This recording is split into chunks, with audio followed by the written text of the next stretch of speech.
This audio poem is a production of poetryfoundation.org. A Rainy Country by Linda Pastan. Je suis comme le roi d'un pays pluvieux. Baudelaire. The headlines and feature stories alike leak blood all over the breakfast table. The wounding of the world mingling with smells of bacon and bread. Small panes are merely anterooms for larger, and every shadow has a brother just waiting.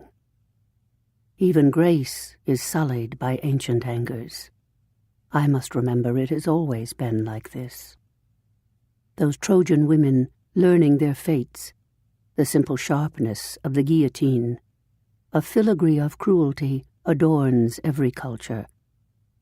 I've thumbed through the pages of my life, longing for childhood whose failures were merely personal, for all the stations of love I passed through.